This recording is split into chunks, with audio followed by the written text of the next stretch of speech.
Hey guys, my name is Divya. I am a doctor and I've held a management role with a healthcare company for a while. I've been doing many videos on my channel, and the recent series that I've picked up is all about interviewing tips.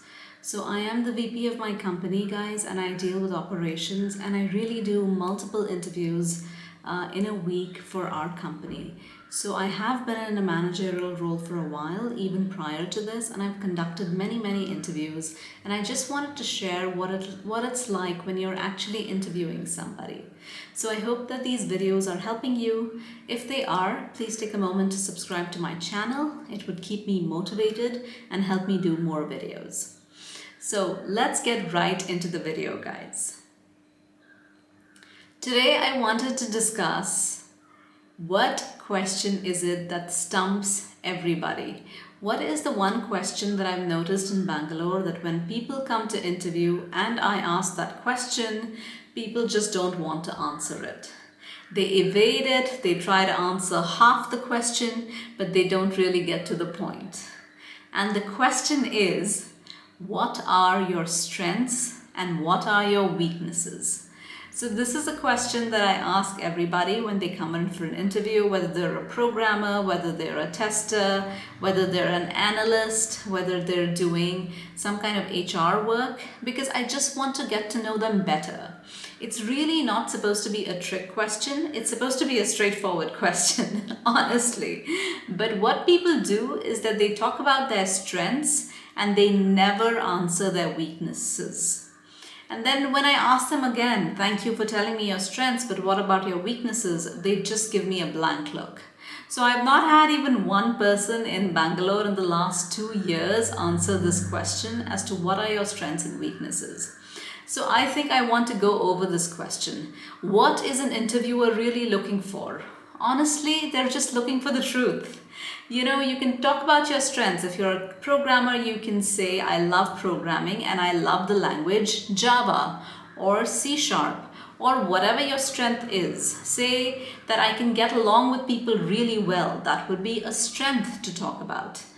Coming to the other part of the question, when they're asking for your weaknesses, they're just wanting to dig deeper as to what you have faced in the past and how maybe that you've overcome it.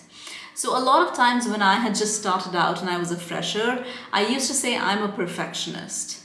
And what I meant by that is that I want things to be done right and on time. And sometimes my team members, would get upset with me that, I'm pushing them too hard or that I'm following up too much, because perfectionists, tend to do that in many teams.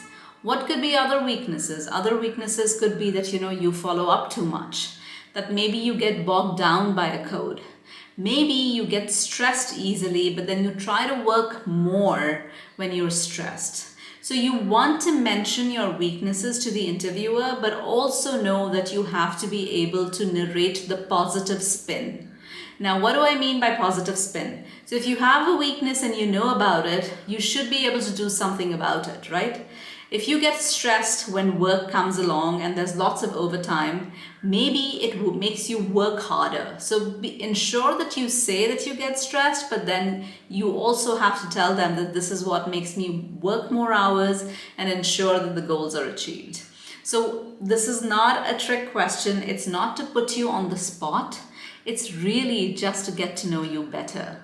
A lot of times in the past, not in the last 2 years, but in the past, people have mentioned a program or a project that went wrong. It went haywire and how they recovered from it.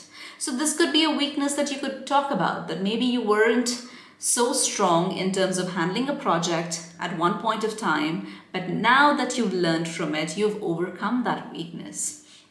So I think, guys, it's a question which gives you a chance to talk more about yourself and show that you're into learning.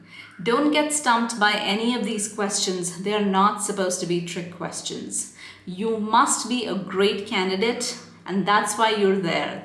That's why your resume got shortlisted. So please ensure you give it your best, because the reality is that both you and they want to hire you. So if there's at all a possibility of it being a fit, then most likely the answer is yes.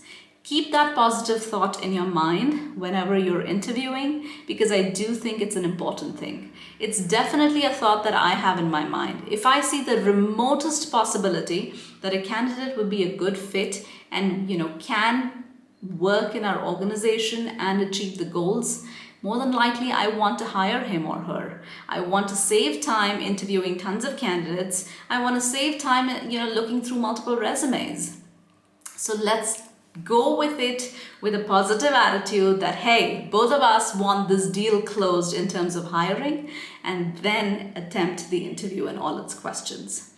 Once again, I hope the videos are helping you. Thank you so much for watching.